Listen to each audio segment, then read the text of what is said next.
Scène de désolation, ici au camp militaire de Kouantoma, à Bata, la capitale économique de la Guinée équatoriale. 16 enfants et adultes désorientés cherchent un refuge après les explosions survenues le 7 mars 2021. 4 explosions au total qui, selon le bilan du ministère de la Défense, auraient fait au moins 20 morts et près de 600 blessés. Les explosions ont continué à se produire jusqu'à 20 heures. En conséquence, la caserne militaire en question a été complètement détruite et des dommages incalculables ont été causés aux bâtiments voisins. Par crainte de nouvelles explosions, en ce moment, les citoyens quittent les quartiers proches de la caserne endommagée pour se réfugier dans des zones plus reculées et plus sûres.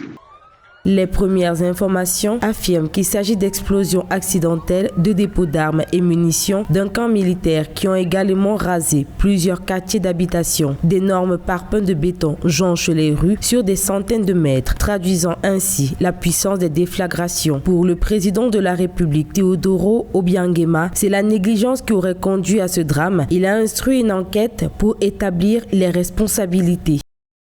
Hier, le chef de l'État a adressé un communiqué de presse exprimant ses condoléances aux familles des défunts et promettant de se débarrasser des responsabilités du coupable dont il a assuré qu'ils étaient les chefs de la caserne endommagée.